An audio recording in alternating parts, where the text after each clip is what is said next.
Hey YouTube, how's it going? Kevin Cleary here with sort of a knife video, a bit more of a gear video for you today. This is going to cover a lot of stuff, but these are things that I have just been very impressed by. These are knives, tools, clothing, just gear pieces that I have just found super useful, super helpful, and just, you know, have over time come to really appreciate more and more.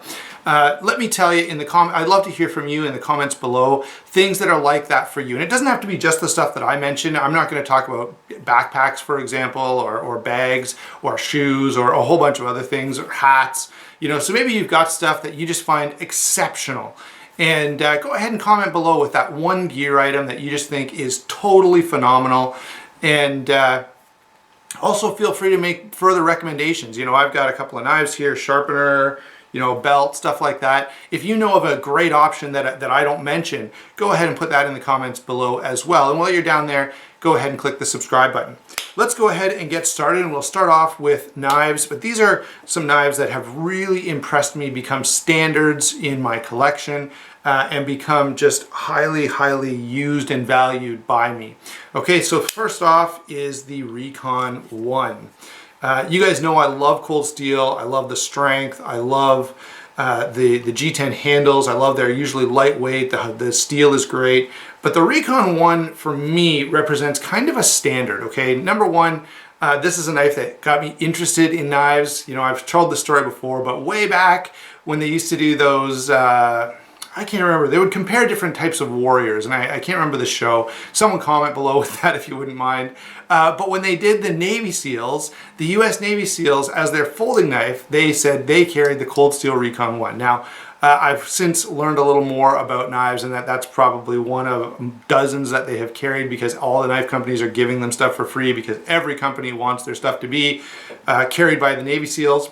Anyway, on that show, that's the knife they had, and that kind of got me going, hey, if the Navy SEALs carried it, it must be awesome. So that kind of got me looking, and then I found out that it was a new version. Anyway, long story, just to say, I have found this to be an extremely well done knife. It's comfortable, it's versatile, it's large enough, it's small enough, it's light, it's big, you know, all the things that I look for. And a lot of times if you know, I'm looking for a one knife solution, this is often it. It's extremely strong.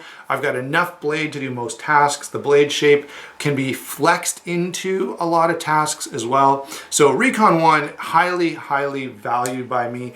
And I carry this a lot, especially if I'm in a situation where like I can only bring one knife and I want one that I'm pretty sure can do anything I could think of.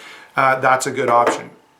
Another good option is the Spyderco Paramilitary 2. Now, not as hard use, okay? It's not as durable as the Recon 1, but it is lightweight, it's comfortable, it is very ergonomic for finer work, or especially if I know, hey, I need an EDC that I can also, let's say we're going on a picnic and I want to be able to cut food and do that kind of stuff. This is a really good knife. Now notice I said picnic, and I'm not like hiking or doing anything crazy out in the bush. Then I might opt more for this one. But for, you know, sort of everyday EDC type of stuff, the Para 2 is a phenomenal knife. Plus it's really fun to play with. All right, so those are a couple of folding knives that have just kind of grown on me over time, and I've just liked them more and more the longer I've had them. One more knife before we get into other stuff, and that is my favorite fixed blade to EDC, the SE3. All right, I just find that I've tried a bunch of different fixed blades, purposely looking for one that EDCs pretty well, that I could carry as my primary knife. There are other other fixed blades that I love, like the Tops Tebow or the Brose Silent Soldier, but I find those are kind of secondary blades rather than primary.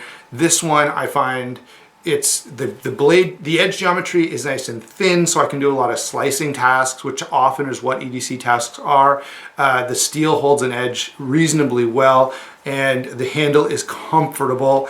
Now, the other thing that makes this a great option for me, and I've said this before, you're probably sick of hearing it, I love the way this clips, okay? I can clip this to a pocket, a belt, you know, a backpack, and if I want to remove it, let's say, as I said, I'm driving in the car. Well, do I want this? I always carry, you know, kind of on my right side, in the small of my back.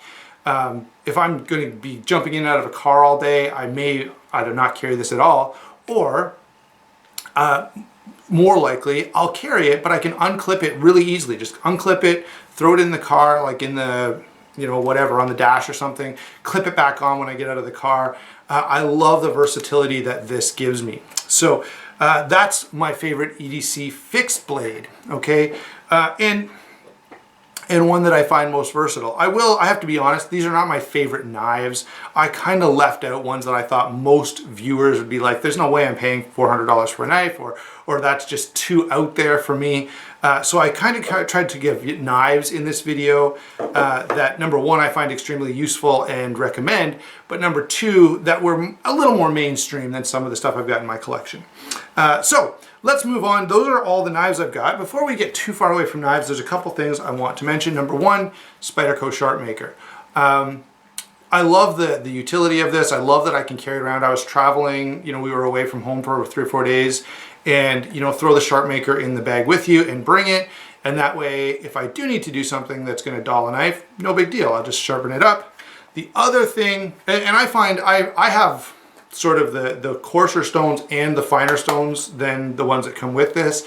But for the average user, I think this is a great option. It's just, you know, no, it's not as precise as the Edge Pro Apex or something like that, but it's precise enough, and you can do the average person is going to be able to do a great job with the Sharpmaker. In addition, the other thing that I always have with me, and I've just phenomenal. If you like a sharp edge, a strop. Now, I use a strop after I sharpen, but I also use it, you know, at the end of the day, whatever knife I've been carrying, hit it on the strop a few times, just to clean up that edge, and that will prolong the how long a knife is going to stay sharp for you. So really, really useful. So there's a couple more things, guys, that I've just been super impressed by the versatility and the utility of all the stuff that I'm mentioning in this video. We're still talking about carrying stuff, so let's switch over to the Skinth Solutions. This is, I can't remember the name of this pack, but I will put a link below. But it's fairly small, about big enough to hold a deck of cards. I put a bunch of cards that I don't use. You know, my frequently used cards are in my wallet, my bank, my debit card, stuff like that. But things like library card, hunting license, whatever, it's all in here, along with a small flashlight, a Sharpie, a lighter, and I will show you this Leatherman Skeletool. Again, just really, really useful. I really haven't been impressed with the Skeletool, and I'm not saying it's the only Leatherman that's any good, but I do really like it.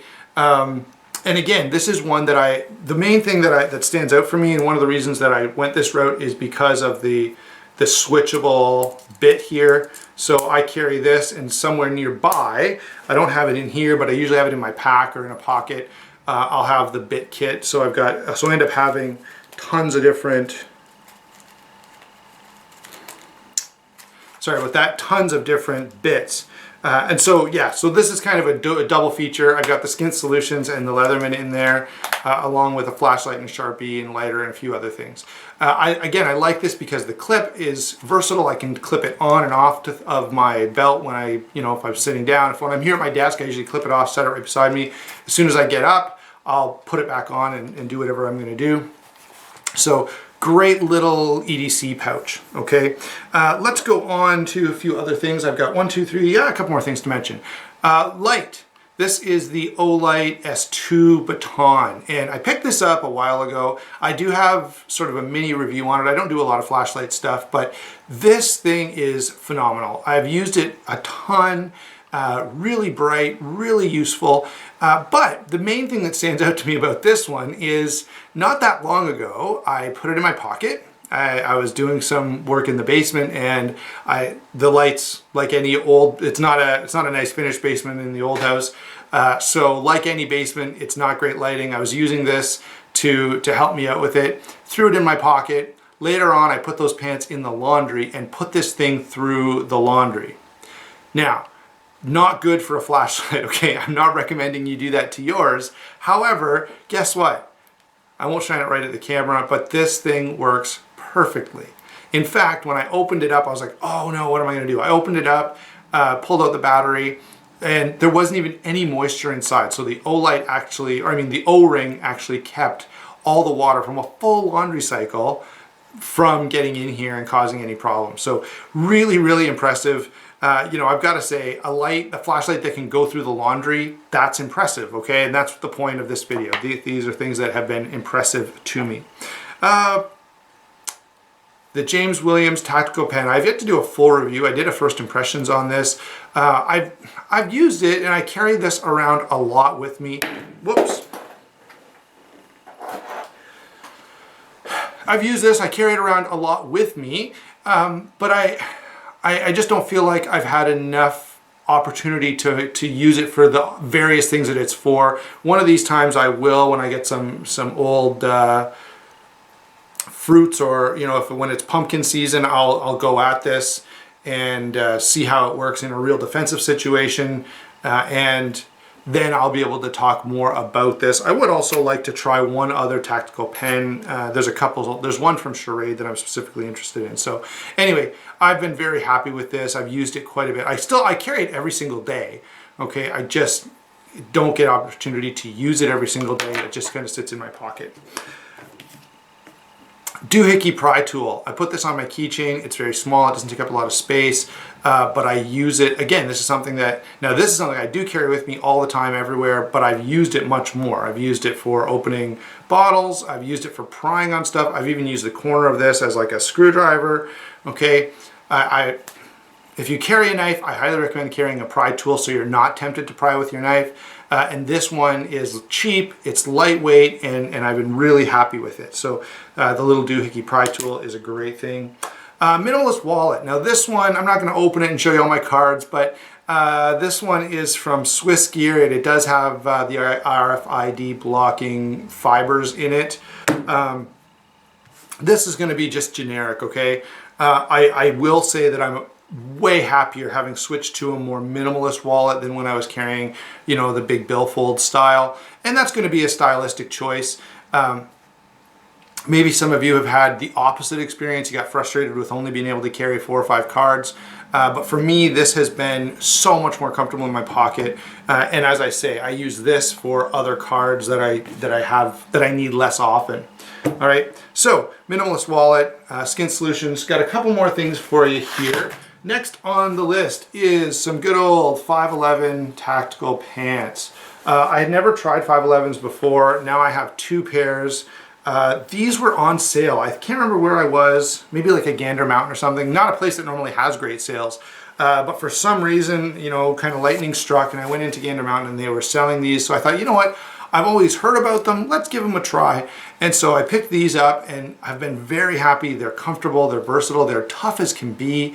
And I also have the Flex Tech model, and they're, again, extremely good. The Flex Techs I got from here in Canada, Warriors and Wonders, I believe, had a sale on them, and I picked them up after having these for a while. So I've got 2 pairs, and maybe you guys know about more, okay? I haven't tried all the tactical pants that are on the market out there, but I can add to that a number of guys on the fire department with me use the 511 stuff and just sing its praises when we're looking at doing new uniforms next year's budget, and 511 was really emphasized in that discussion. So I'm not the only one who likes them. A bunch of other guys highly recommend the 511 stuff. One more thing, or the 511 pants specifically, okay? I don't know about all the other stuff. I know they make shirts and shorts and, you know, probably neckties, okay? I'm not sure what you need a tactical necktie for, but I wouldn't be surprised if they had one. Anyway, I'm just specifically commenting on the pants. I find them versatile, comfortable. I even wore them one time just to work out on leg day, just to see if I got the range of motion that I would from a pair of workout shorts, and I had no problems working out in 511 pants. So extremely good, especially if you have to wear sort of business-like clothing and you still may want to do something that's a little more athletic. Great option. Last thing, this is just a cheap eBay Riggers belt, but there are tons of different Riggers belt options out there, and I have 2 or 3 of them. And this is just sort of standing as a generic one. I switched from, you know, I would always wear a leather belt for, you know, all kinds of things, and sometimes just to hold my pants up. But when you're carrying stuff, the extra comfort that comes from having an actual Riggers belt on is a huge difference. We have to wear belts. I always, part of our station gear includes a belt. And so I started wearing, the belt that you get was kind of a cheap strap belt with a little clippy thing, and it was really bad. So I switched to this, and just so much more comfortable. You can clip stuff to it. Remember, I'm carrying this all the time, and I'm carrying often other stuff clipped to my belt. So especially, I'm definitely going to be carrying my pager and my skin all the time, sometimes other stuff as well. And so I found just switching to a rigger's belt or a tactical belt made a huge difference. And some of you guys who are in a place where you can carry a gun, I'd love to hear your take on some of the better ones. Like, I don't need one that's designed to carry a lot of weight because I don't carry a gun. We're not allowed to do that here in Canada. But I'm sure there are some that, if you're carrying a 1911 around all the time, you're going to know what belts are comfortable and which ones aren't. So go ahead and weigh in with that as well. All right, guys, that's all the stuff that I've got for you. All of these are just things that over time have been really helpful to me, that I found just have kind of become highly valued over the last few years. And I wanted to go ahead and share that with you. And I'd love to hear some of the stuff that you have that you feel the same way about. Thanks for watching, and we will talk to you soon.